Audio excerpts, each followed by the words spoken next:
Guys, you're not looking at Eric over there. You're looking at Pro as the guest co-host tonight. I'm so excited. Guys, welcome to episode 112 of the Drag Driver Pete Show presented by Summit Racing. Tonight, it's going to be a crazy show. JWire Solutions, my boy Jay Blanchard wasn't at the circuit for the first time in 3 years, and I'll tell you, I was a little sad. But that's the way it goes when you're traveling worldwide and taking some vacation time with your family. But JWire Solutions is your expert car and marine wiring solutions expert. JWire Solutions can wire and plumb your hot rod, your race car, or your drag and drive car. Plus, they offer products to make your driving experience better, like the blinker module that is a must for all drag and drive cars. This allows your blinker to work on your hot rod just like it does on your daily driver. So through this segment here, we're going to talk about the East Coast Drag and Drive racer results, class winners, and things like that. And again, we're going to have Jason Richardson on this weekend to actually tell us more about the event and kind of go into detail of, how it got started, why he chose that track, all the kind of stuff, all the fun stories that we're not going to get when we just go over the race results here. So if you want to, sir, we'll kind of alternate between each class. Do you have your notes pulled up? I'm pulling up the notes right now. Nice. Awesome. So again, the first year for East Coast Drag and Drive to host their event. This is kind of exciting. So they ran quarter mile and eighth mile, and they had 5 classes, which is always a good starting point. If you have broad classes, it makes it very easy for people to sign up. And then as you get too many cars in a class, you can start kind of whittling down or making your rules more, I don't know what you want to call it, tougher, I guess. So DYO quarter mile, which I don't remember their format there, but Jacques Herbert had a .024 difference or spread in his DYO setup. Richard Lager had a .028, so 4 thousandths of a second back there. And then Philip McAllister with .038, taking third place in the DYO quarter mile class. DYO eighth mile class, you're looking, man, you gave me the hard names. I don't know why you did this to me. Chris, I apologize. Chris Brayhot? I think so. .060 differential in first place. Dylan Bolger in second place with a .191 differential. Shane Bolger in third place with a .218 differential. I'm certain those two are probably related. Yeah, I'm hoping that we get that story. I'm hoping it's like father, son, or maybe brothers. That would be awesome. That would be a fun story. Because it's pretty close there. I mean, 2/200ths of a second. That's pretty tight. In the 950 index class, you had, how do you say, IEU? Is that Matthew?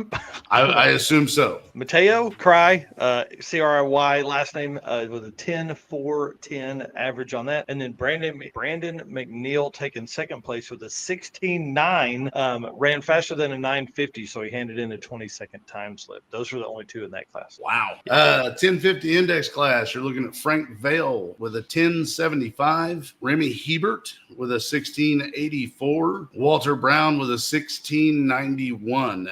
Now, this is going off of averages. Remy Hebert broke on day 2. Walter Brown also broke on day 2. There were only 3 in this class. Yeah, man, that's crazy. That's one thing I do want to talk to Jason about. Is how many cars were there? All that kind of stuff. We want to get nitty gritty. I want to find out what they broke. What did they break?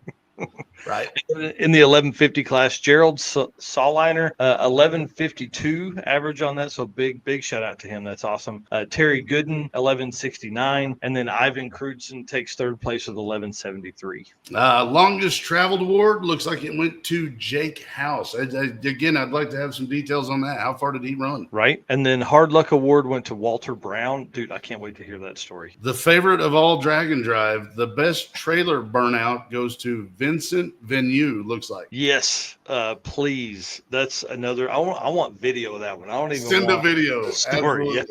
Yeah. And then the fastest overall, Brandon McNeil with an 897 average. So big shout out to him. Congratulations for that. So that is the East Coast Drag and Drive. Again, first year for them to host that event and get all that knocked out. And that is our JWire Solutions segment for this week. Let's see what we got here over in the comments. JW saying, I've had a passion for racing my whole life. So what better place than to do that at the drag strip? I agree with that, sir. Then Chris Paget, I thought you were taking a week off. Dude, I wanted to so bad, but I've worked every day. Now, I haven't worked 12 or 14 hours every day, but I've worked a little bit every day. And then got Nick Dillon here saying, what's up, Rob?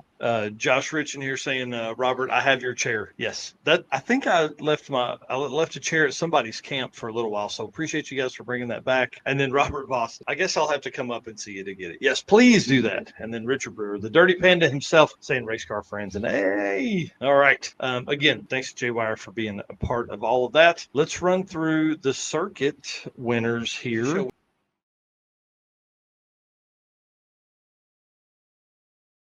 And this weekend was full of it with all of our race car friends that were at the circuit 2025. We had a blast. We can't do this without you guys. I don't know if you know that or not. I know I say it every time, but I hope you're listening for the first time right here because it was amazing. It was awesome to have the time during the racer parties, the block party, to just spend some time with people. I know we don't typically get to do that with the Drag and Drive. We look at it a little differently over at the circuit and try and give people a ton of time that they can spend together. So thank you for being a race car friends. Hit the share button as we go in here.